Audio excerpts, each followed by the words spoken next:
O Grande Conflito, capítulo 11. O protesto. Um dos testemunhos mais nobres que já aconteceu em prol da reforma foi o protesto que os príncipes cristãos da Alemanha fizeram na Dieta de Spira em 1529. A coragem e a firmeza desses homens resultou na liberdade de consciência das gerações seguintes e deu à Igreja Reformada o nome de protestante. A intervenção divina vinha contendo as forças que se opunham à verdade. Carlos V estava determinado a esmagar a reforma, mas sempre que levantava a mão para golpeá-la, era forçado a dirigir o golpe para outra parte. Vez após vez, em momentos críticos, o exército turco aparecia na fronteira, ou o rei da França, ou até mesmo o Papa guerreava contra ele. Dessa maneira, em meio aos conflitos e tumultos das nações, a reforma foi deixada de lado para se fortalecer e espalhar. Finalmente, porém, os governantes católicos se uniram contra os reformadores. O imperador convocou uma dieta, ou concílio, para se reunir em Spira em 1529, com o propósito de acabar com as heresias. Como os métodos pacíficos haviam falhado, Carlos estava pronto para usar a espada. Os adeptos de Roma demonstraram abertamente sua hostilidade em relação aos reformadores. Melancton disse: "Somos aquilo que o mundo odeia e tenta afastar, mas Cristo olhará para o seu pobre povo e o preservará." O povo de Spira estava sedento pela palavra de Deus e, apesar de ser proibido, milhares se aglomeravam nos cultos realizados na capela do eleitor da Saxônia. Isso fez a crise acontecer mais rápido.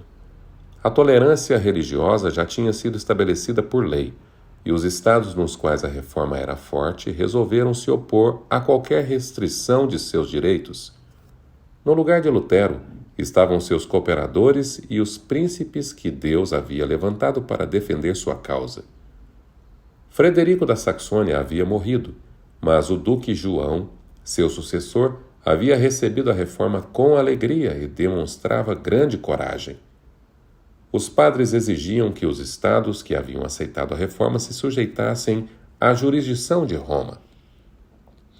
Os reformadores, por sua vez, não podiam consentir que Roma readquirisse o controle sobre as terras que tinham recebido a palavra de Deus. Por fim, propôs-se que, onde a reforma não havia sido estabelecida, o Edito de Worms fosse colocado em vigor, e onde os habitantes não se conformassem com ele, sem perigo de revolta, deveriam pelo menos não introduzir nenhuma reforma nova, nem se opor à celebração da missa, e não permitir que nenhum católico romano aderisse ao luteranismo. Essa medida foi aprovada no concílio para a grande satisfação dos padres e oficiais da Igreja. Questões importantes em risco. Se esse edito fosse colocado em prática, a reforma não poderia se ampliar, nem se estabelecer em alicerces sólidos onde já existia. A liberdade seria proibida, não haveria permissão para ninguém se converter, a esperança do mundo parecia prestes a se extinguir.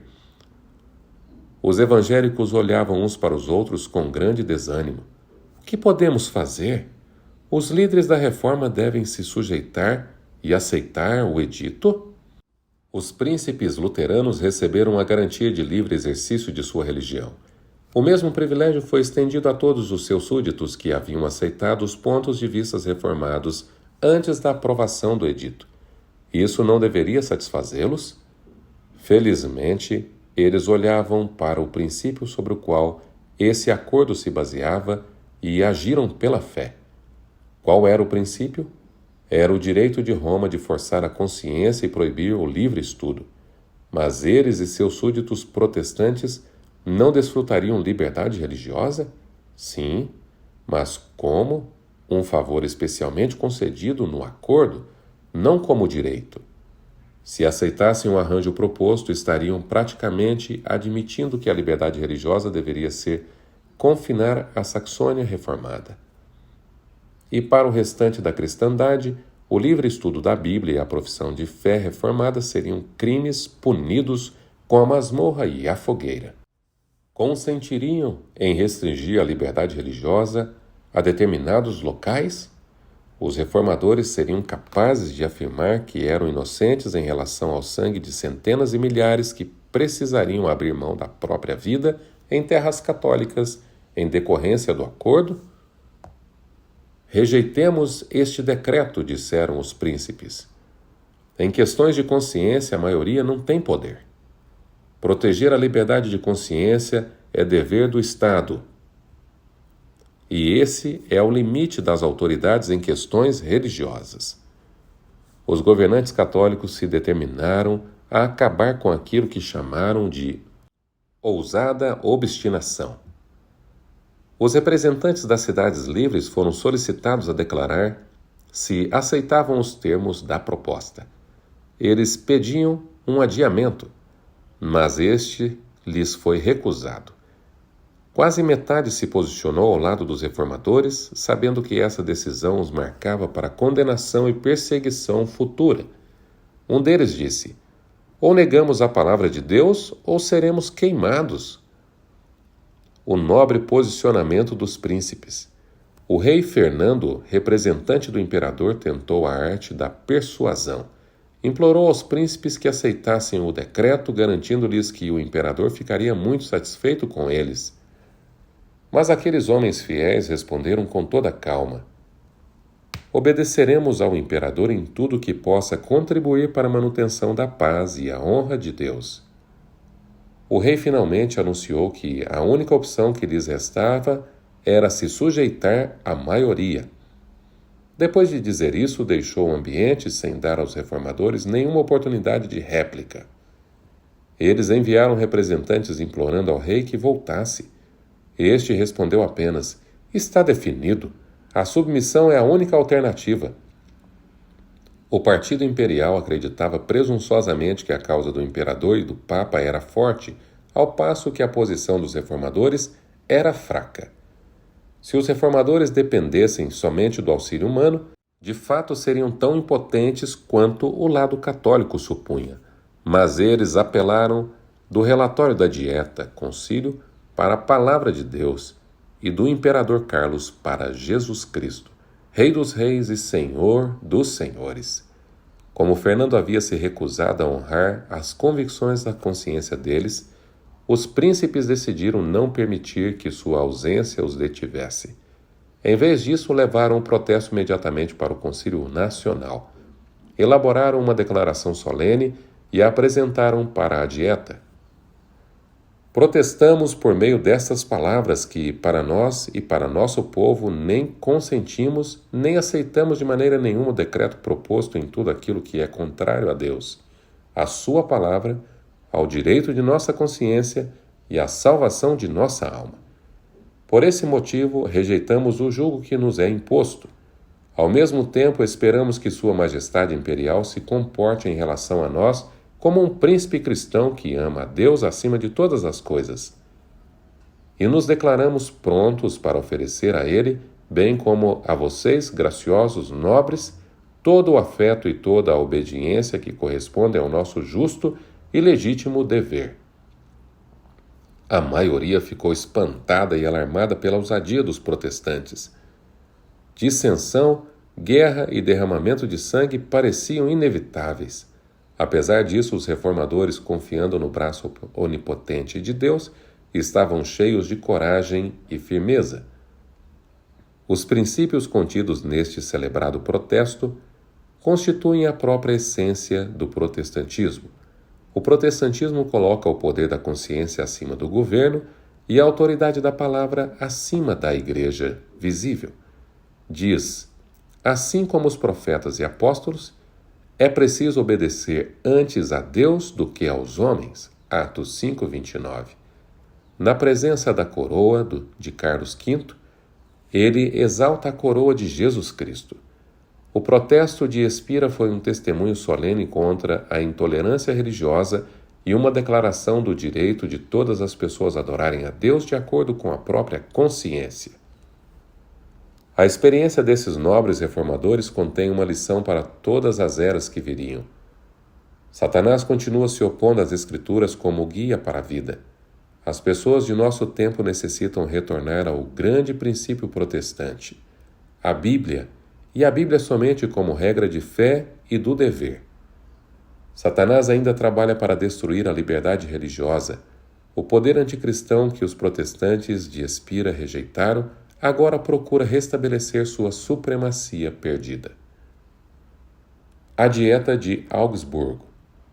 O rei Fernando negou uma audiência aos príncipes evangélicos, mas, a fim de silenciar as dissensões que estavam perturbando o império, no ano seguinte ao protesto de Espira, Carlos V convocou uma dieta em Augsburgo.